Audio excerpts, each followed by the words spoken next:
welcome to this week's episode of Think Tank Thursday. I'm Denise Killian with Trainertainment, and I'm thrilled to have you along for today's episode. Before we get started, I want to thank our sponsors for 2025.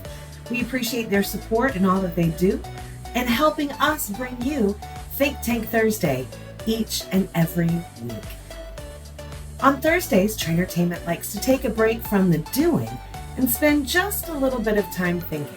And this week, we're going to talk about something that's very important for all of our centers, something that I think a lot of us struggle with quite often, and that's how do we produce and encourage and grow and develop effective leaders, from shift managers to department heads or assistant general managers. It's something that is important for all of us as we try to grow our business and grow our people. So today we're going to be talking with Kevin with Semnox to find out just how we can do that. So let's get started. Kevin, it is so wonderful to see you here for your very first Think Tank Thursday. Thank you for joining us. Oh, thank you. So listen, for those that don't know you, tell us about yourself and what you do at Semnox. Well, I grew up in Pittsburgh, Pennsylvania, and joined the Air Force way back in 1976. That took me overseas to Korea. I got very interested in international business through that experience, and I eventually got a job with Applebee's International. And I was on the international team, and I had the opportunity to work with international franchisees all over the world. So I opened up Applebee's in Egypt, in Kuwait, in Mexico, Honduras, all over the world. And it was a great job. And from there, I was able to connect with my old CEO, who was the CEO of Main Event Entertainment. And I worked with Main Event for 15 years during their high growth period. And after 15 years, the CEO left, and then I left, and then we reconnected for a job up in New Jersey at the American Dream Mall. And that's where I became a client of Semnox. So I was actually a client before I became employed, and I got to know the people. And we got to talking, and they said, well, why don't you join our team? And I said, that sounds like a great idea. And so here I am, 3 months in, and now I'm talking to Nice.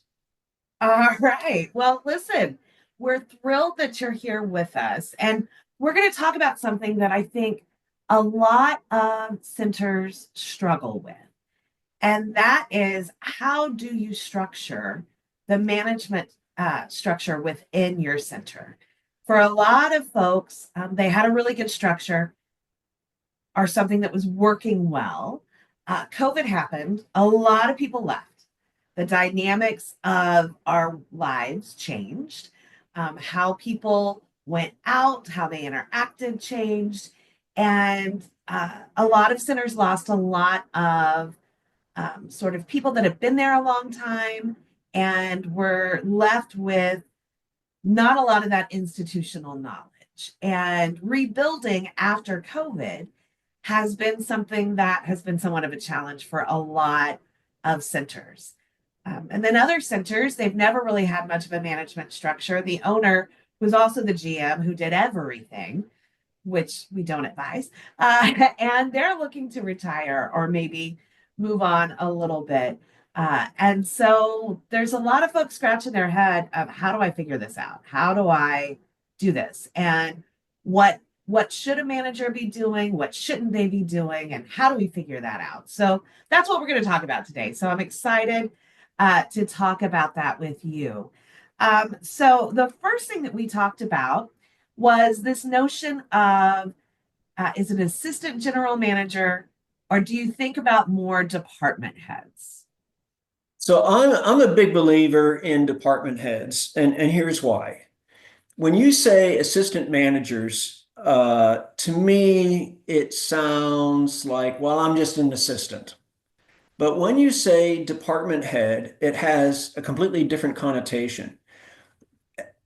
entertainment centers, the successful ones have revenue, sometimes 8, 9, $10 million a year in revenue. And assistant managers or department heads, as I like to call them, have a lot of responsibility to manage. Say, let's just say you're the culinary manager. You're managing $2 to $3 million in revenue. You're managing up to 20 employees. You're managing a lot of product. You're managing equipment.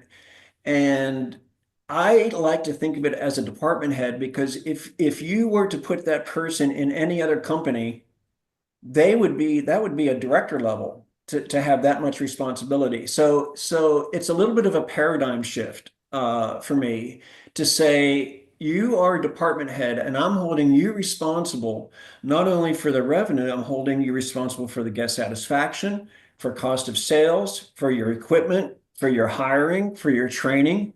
I'm holding you responsible for all of that. So it's a title difference, but I think there is a much higher impact when you call them department heads as opposed to assistant manager.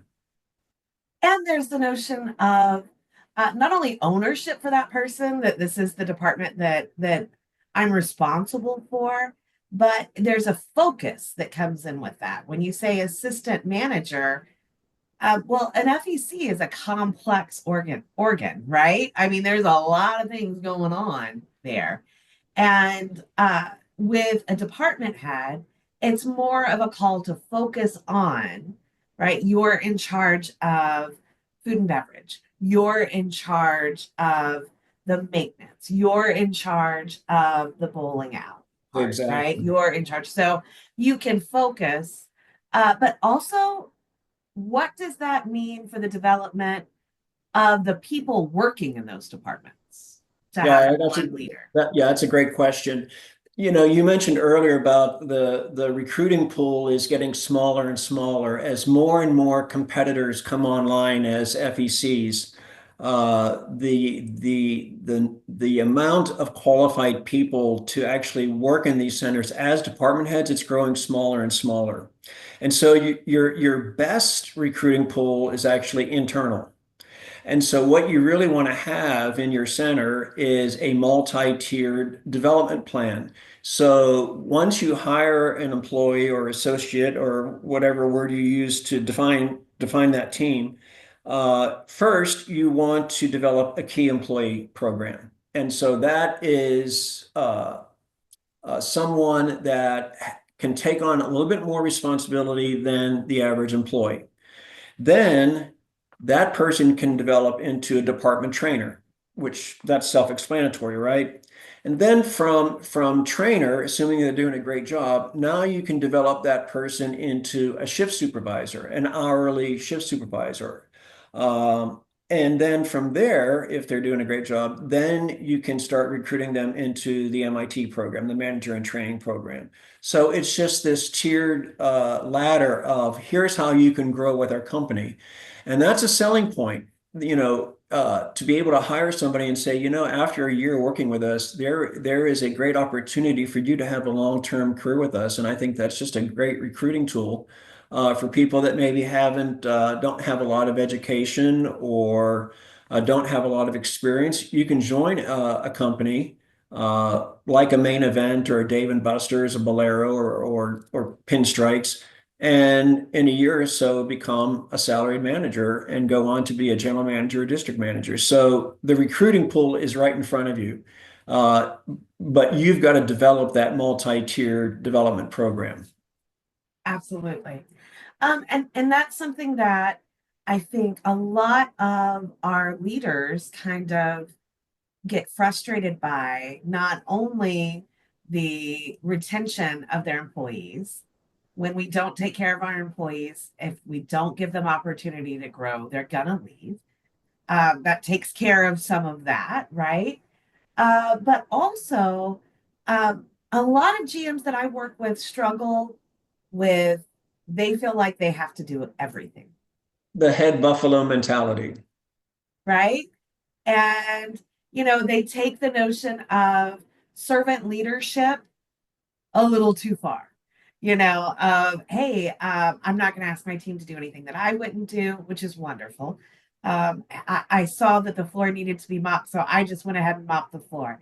And then 2 months later, the GM is the only one mopping the floor, right? and Exactly. and so a lot of GMs feel like they have to do everything, which makes it a struggle for them because then the business is running them, they're not running the business.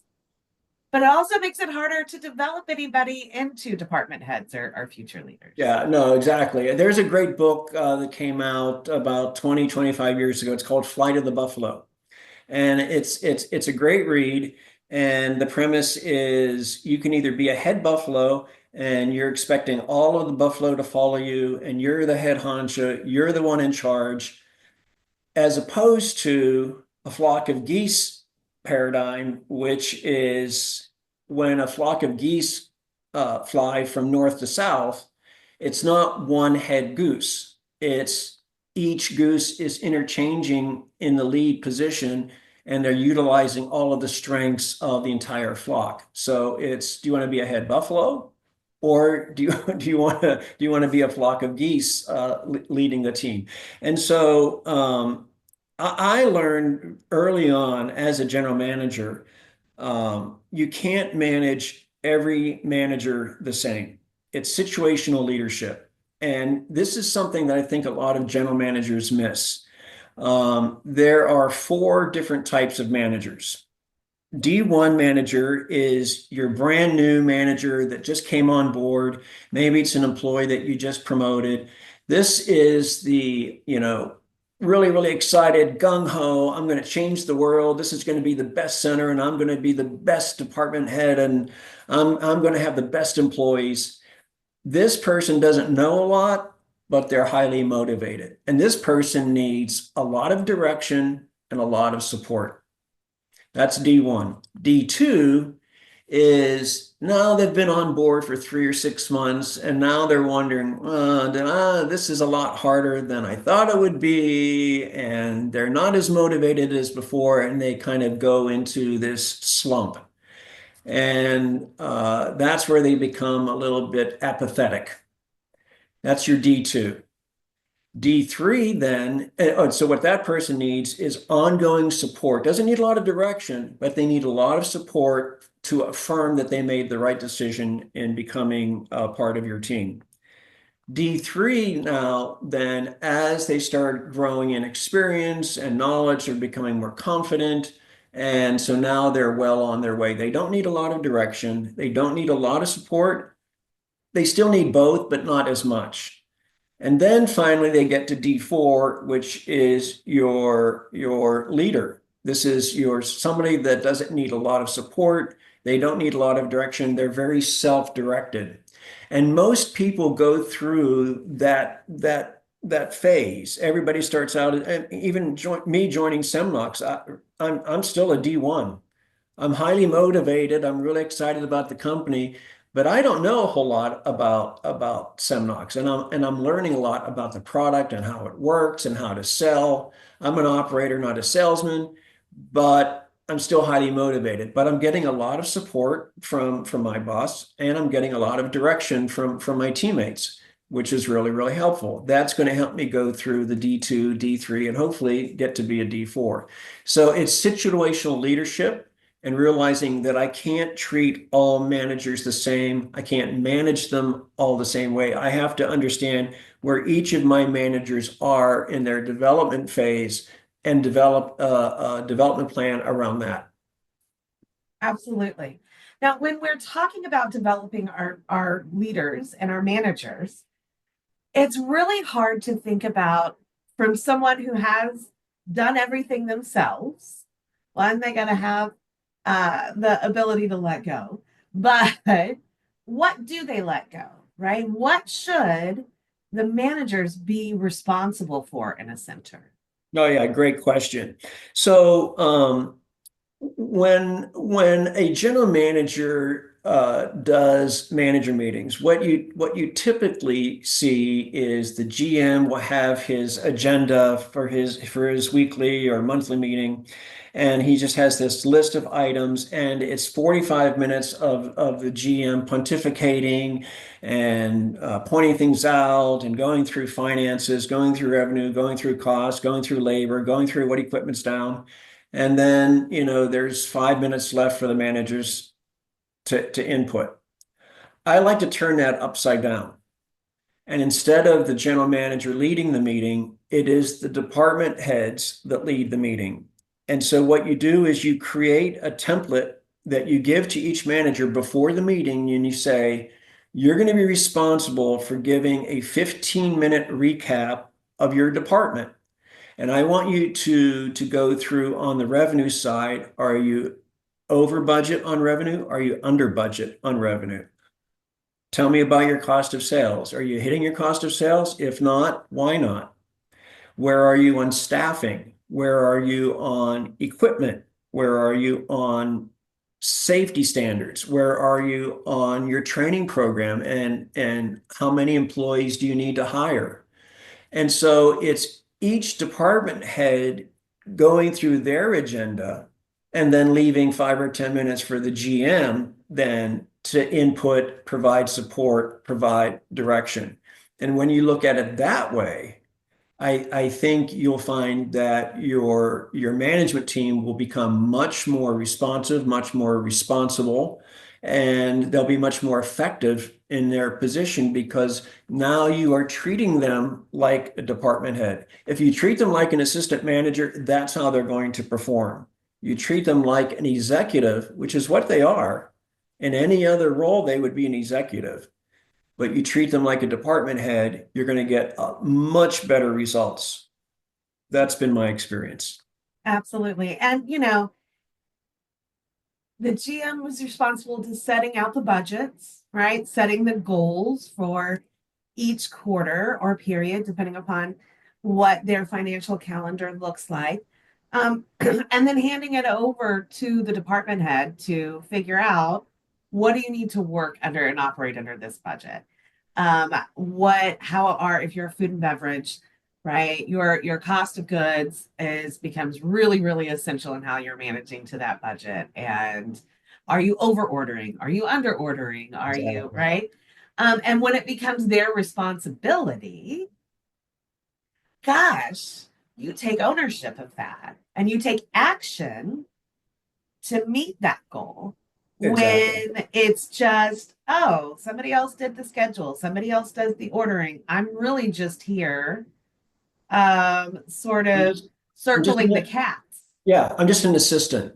Yeah, right. And so that shifts how the performance and the responsibility of those department heads takes shape. And as a GM, you get to help them meet those goals when they, gosh, I don't know how to do this, or what would you suggest? That's you can do that, but it's not your say anymore. It's theirs. Exactly. And here is my recommendation. When you bring a new manager on board, or maybe it's not a new manager, it could be somebody that's been a manager a long time. But the first thing that I would do is I would do a personal assessment of that manager. And then I would have the manager do the same thing. I would like for you, Joe, to do a personal assessment of yourself. Tell me what your strengths are. Tell me what you think your opportunities are.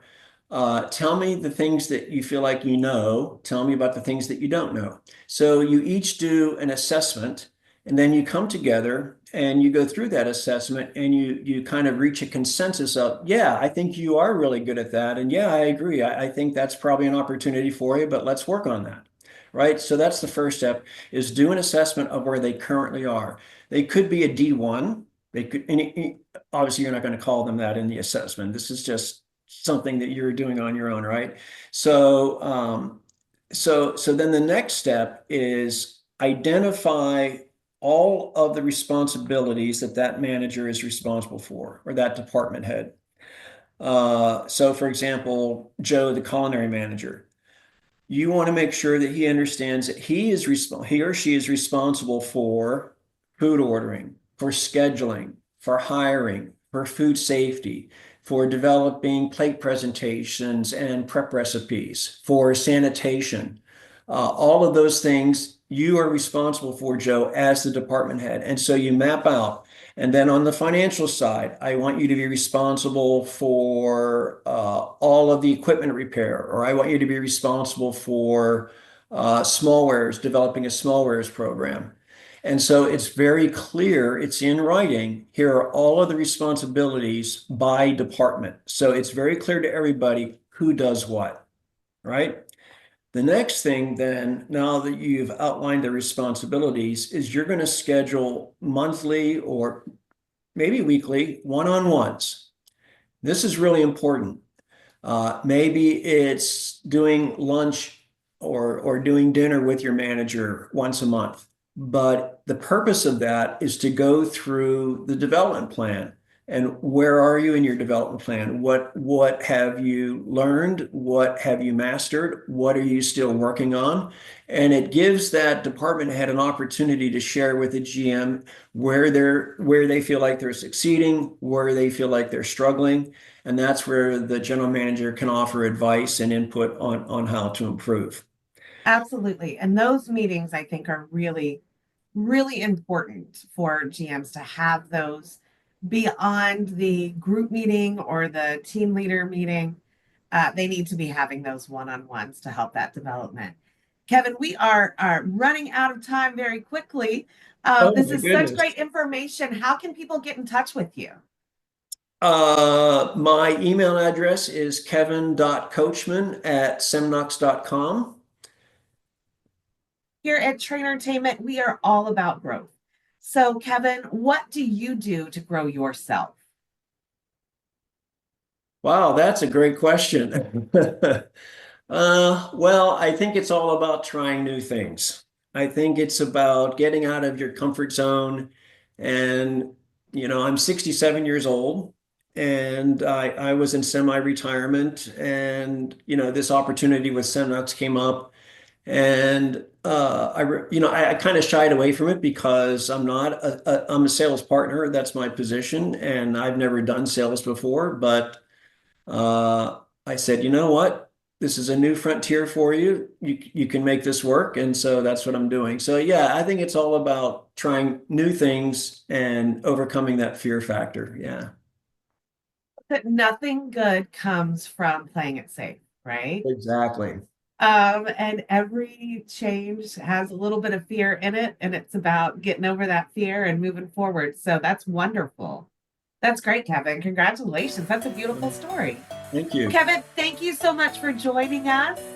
And we appreciate having you here and look forward to hearing more from you as we continue on this year. Thank you very much. Gosh, I appreciate Kevin so much for all of that information and really thinking about making the transition from an assistant GM to department heads and really allowing your leaders to own their departments and to grow and thrive within them. And that's something that can help elevate your operation to the next level. So thanks to Kevin and thanks to our sponsors for 2025. We appreciate what they do for us so that we can bring you Think Tank Thursday each and every week. If you have an idea for Think Tank Thursday or would like to be a guest, I'd love to hear from you. You can reach me at denise@trainertainment.net. Well, thanks for tuning in to today's episode of Think Tank Thursday. Remember that the journey to success is about growth, and here at Trainertainment, we are committed to helping you and your company thrive. Visit trainertainment.net to learn how we can support your growth journey for yourself, for your team, and for your business by setting up a free growth call with one of our coaches. Until next time, keep learning, keep growing, and keep striving for the extraordinary.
Playthrough is an online scoring system for mini golf courses.